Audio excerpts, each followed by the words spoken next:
Good morning and welcome to the Mancunian Way Daily News in 10. It is Tuesday, the 27th of September, and here we go with your Daily News in 10 and some sad news to report. First of all, guess what? It's international break, and you never guess what. Have a guess. I'll give you a second. Manchester City have injuries coming out of the international break.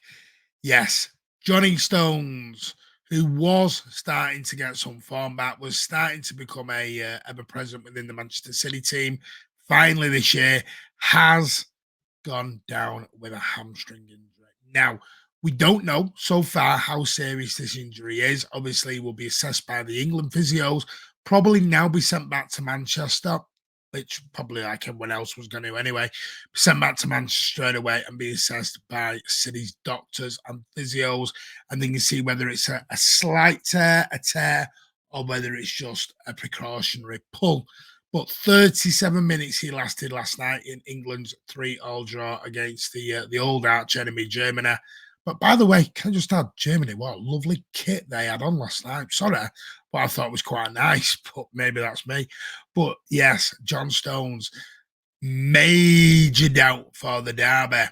So what I want to know is, internationals, was it a risk? Kind of you get they're going to have to play them, especially with the World Cup coming up in a matter of weeks now over in Qatar. So clearly they had to get some games played. But yeah, John Stones, are you happy going into the derby with Nathan Ake, Kanja, and Ruben Diaz? And hopefully, Emerick Laporte should be back. So, excuse me, it might not be as big a worry as what we think. And you know, the good thing is in this, Kyle Walker was his replacement. Kyle Walker is back. That is the good news here. Kyle Walker finally got out and played some competitive football. Wasn't for Manchester City, it was for Gareth Southgate's Three Lions last night. Yes, there you go. So, yes, Stones may be out. Kyle Walker is back, and we hope and we pray Kyle Walker is not doing the brain farts he was before he got injured. But saying that, was it Kyle's fault or was it Pep's fault? Let us know in the comments. But Stones out, Walker in. Are you happy? Let us know. Next little bit of news is just a very little bit of transfer news. Now, coming out here is that Barcelona have not given up the ghost of signing Manchester City's midfielder. Oops, sorry, banging my microphone now. I do apologise. Giving up Manchester City's star midfielder, Bernardo Bubblegum Silva. They are still planning on him being their big dream signing next year for the Catalonian club. The Catalan club have attempted to sign the Portuguese international for the last 2 years. He's 28 years old. Xavi is desperate to get him in over at the Spotify new camp, whatever you want to call it. But apparently, sources say Manchester City will still not let him go for anything less than 80 million euros even next summer. So Barcelona are going to have to really cough up if they want him. Now, he's only got he has only got, I think it's 2 years left in his current deal. He's 28 years old. He's made 261 appearances for Manchester City, scoring 50 goals and 54 assists in that time since joining from Monaco in 2017. Elsewhere, Ekrem Koner. Now, this is something that has been reported on for a number of months now, but it looks like Phil Foden, the stock put Iniesta, is set to become Manchester City's 4th highest paid player at the club on a cool £250,000 a week. 250k for Stockport Iniesta. Now, considering he was on, I think it was 20, 25, 24k, something like that when he first come in. Not when he first come in, when he first got into the first team on the regular. I think a contract, I think he's had a boost. He needs another bump now. Is $250,000 too much for him? Are we sort of putting him on too high a wage at this standard. Maybe should it be 175? Considering Bernardo's only on about 150, 160, maybe a touch more at 180 max. He's still not pushed through the 200k barrier yet. Is it right? Phil Foden pushes through that £250,000 a week barrier. Been very intriguing onto that, but apparently he is going to now sign a new contract. Be 22 years old, has reached an agreement with the club over the contract extension. He has obviously made 150 appearances for the Blues, 48 goals, 35 assists in 179 games for us, winning the Premier League, title for it, winning 4 Premier Leagues, 4 EFL Cups, and of course, an FA Cup. Now, one little bit of news that I do want to give you is there were some rumours over the weekend, and people are probably wondering why I've not mentioned this. Not mentioned it because it was only it wasn't fully confirmed.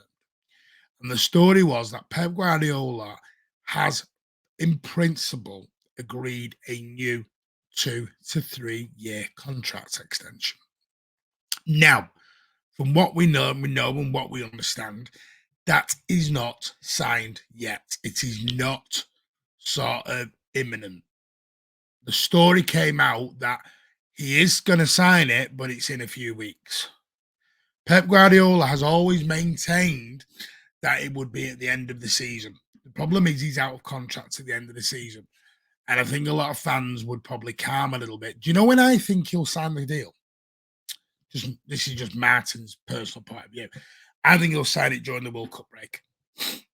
It makes perfect sense. About a month and a half off from football. It's the World Cup. Might even do a bit of punditry over there for Spain. I don't know. I don't know what his plans are. He may not do any punditry. But I've got a real sneaky little feeling that our boss, the king, Pep Guardiola, will sign his contract extension, but he'll do it during the World Cup break. So there you go. A little bit of news on that. But as soon as we get any breaking news here on Mancunian Way, all the news breaks, we will come live to get your instant reaction on Pep Guardiola's contract extension.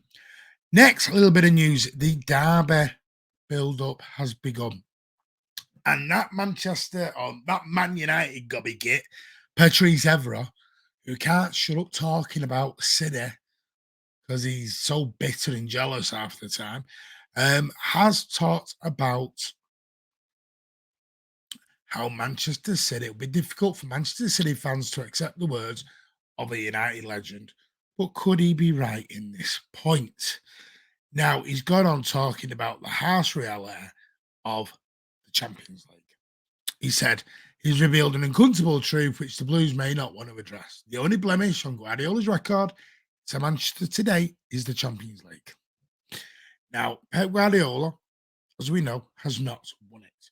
This is what the former United left-back went on to tell Betfair, so take of this what you want to do. He's moved on from gloating at the misfortune of his rival, and the Frenchman has now offered up an ultimatum. He said, Haaland is a monster.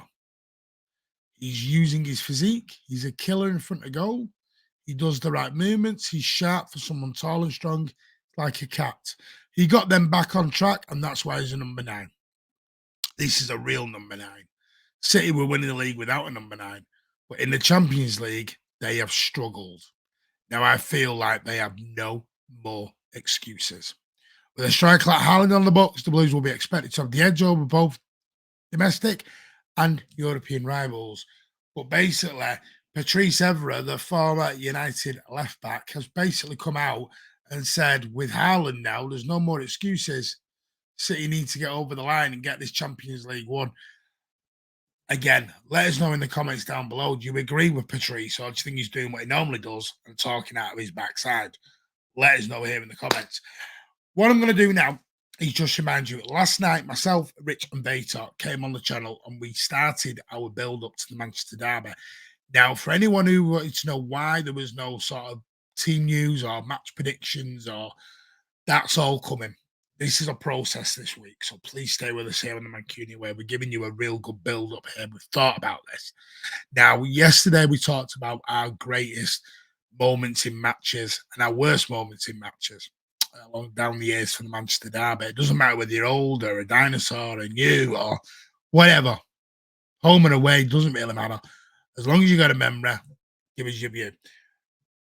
I'm hoping to get somebody on tonight. I don't know yet. I'm still waiting, but keep your eye on our Horses City for updates on that.